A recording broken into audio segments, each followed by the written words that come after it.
Do you love your wife? Yes. Prove it.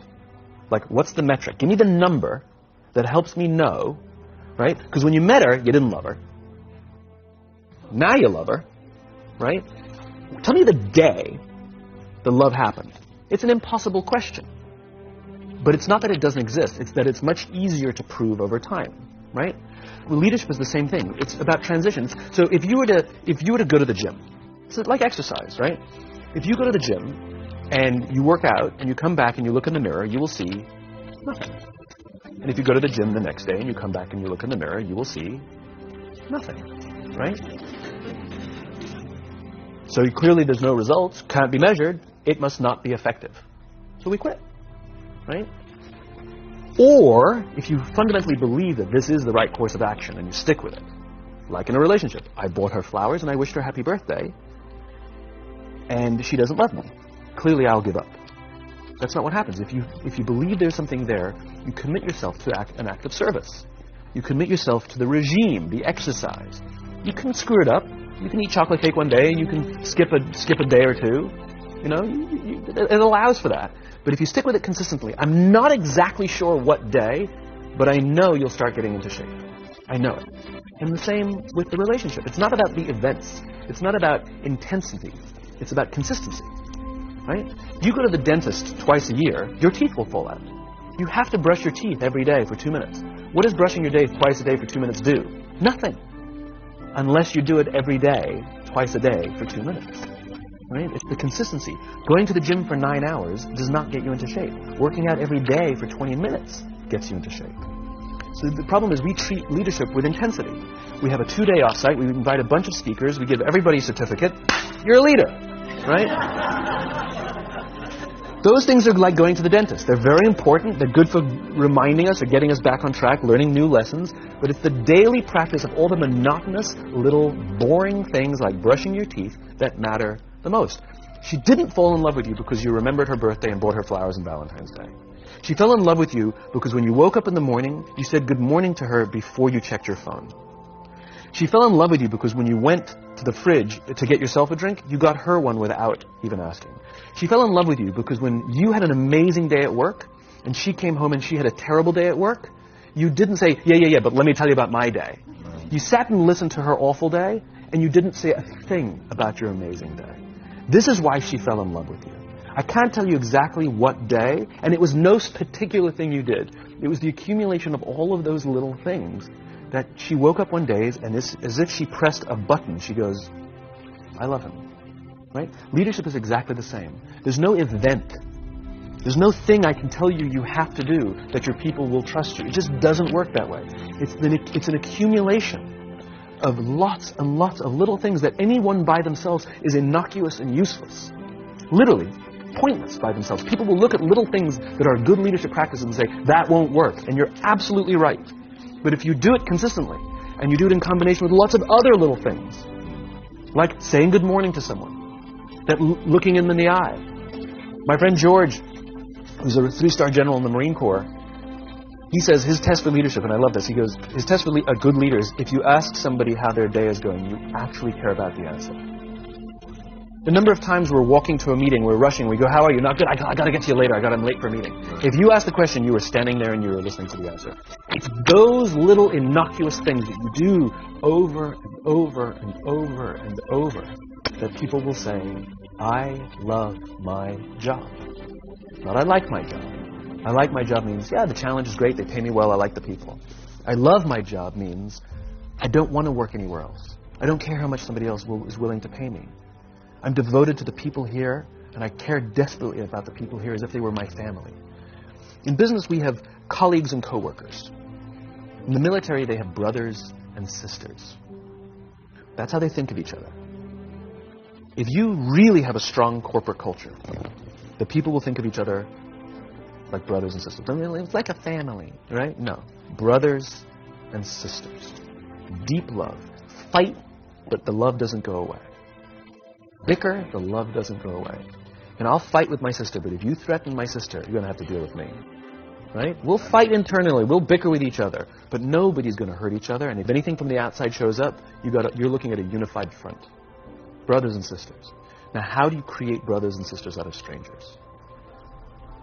Common beliefs, common values, parents, in other words, executives who care about their children's success, who care to raise their children, teach them skills, discipline them when necessary, help them build their self-confidence so that they can go on and achieve something more than you could have ever imagined achieving for yourself. That's leadership. An absolute love and devotion for the people who've committed their lives to this enterprise. It's a human thing. So just as you know how your body feels after a good workout, and you know how your body feels after a big greasy meal, you know that one is good for you and one is not, despite what it may taste like. And that's the problem with short-term gains, right? They feel really good in the short term. We're highly, highly, highly trained social animals. We're highly adapted social animals. We can feel social awkwardness, and we can feel when things are going well. You can sense it. You say you have this sense of laughter, around the office. Like, we don't walk around with blinders. We're, like I said, we're made to do this. That's why we can assess if somebody's trustworthy or not. That's why we keep our walls and we're like, yeah, his results are great, but I wouldn't trust him. As opposed to letting down your, like, I trust her for anything. I trust her with my kids, my money, anything. So we're highly attuned animals, and so we're good at sensing it. But I will say there is a caveat to your metric of laughter, which is a decent one, is that scale breaks things in human beings. As I said before, we're not made for populations bigger than about 150-ish. It's called Dunbar's number. Robin Dunbar, a professor from Cambridge University, theorized that we cannot maintain more than about 150 close relationships. And the way he defined a close relationship is, if you're at a bar with a bunch of friends and somebody comes in, would you ask that person to join you? And it's about 150 that we would ask them to come join us. And if you think about the reason, that actually makes perfect sense, which is there's two limiting factors. One is time. If you only gave 2 minutes to every person you know, you'd make no close friends. And the other one is memory. You just can't remember everybody. And so this is where leadership becomes very, very interesting. Because if you have a company that has a lot of people, 5, 6, 7, 800 people, 1,000, 2,000, 5,000 people, clearly you can't know everyone. And clearly as a CEO, like, I care about every single one of my people. You don't even know. Some of the people you work for who work for you are bastards. You don't care about them. Right? So it's a nonsense statement. But what you can say is, I desperately care about the people whose names I know and whose faces I recognize. And I care desperately about my leadership, and I instill in them every day that I will give them the tools, and I will take care of them with one purpose and one purpose only, that they will take care of the people in their charge. And I want those people to take care of the people and instill in them that they take care of the people in their charge. And then by the time you get down to the masses, where the actual 1,000 exist, because of the seniors it's like 20, where the real 1,000 exist, they feel about 100 and 150 of them can look to one of their direct leaders, to one of their direct managers, and say, that person cares about me. That's our boss. That's my boss. That's my leader. Not the leader. It's the CEO. It's my manager, my boss, my leader. The one thing I am comfortable saying that all effective leaders must have is courage. Because it is hard. It is hard to stand up against outside pressure. It is hard to stand up to an external constituency who's pushing you to do something for their short-term gain, to do the right thing for your people. It is hard. It is thankless. It is lonely. Sometimes you get fired. Sometimes you get in trouble. Sometimes you'll lose your job and the next guy will get all the credit. It's all true. And the courage to do the right thing in the face of overwhelming pressure, only the best leaders have that courage. Only the best leaders. And here's the folly. Courage is not some deep internal fortitude. You don't dig down deep and find the courage, right? It just doesn't exist. Courage is external. Our courage comes from the support we feel from others. In other words, when you feel that someone has your back, when you know that the day that you admit you can't do it, someone will be there and say, I got you. You can do this. That's what gives you the courage to do the difficult thing. It's not going off to an ashram by yourself somewhere for 4 weeks and coming back and finding your courage. It's not what happens. It's the relationships that we foster. It's the people around us who love us and care about us and believe in us. And when we have those relationships, we will find the courage to do the right thing. And when you act with courage, that in turn will inspire those in your organization to also act with courage. In other words, it's still an external thing. That's what inspiration is, right? I'm inspired to follow your example.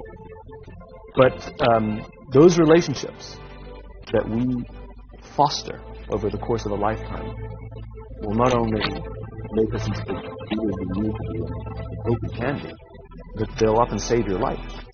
They'll save you from depression, they'll save you from giving up, they'll save you from any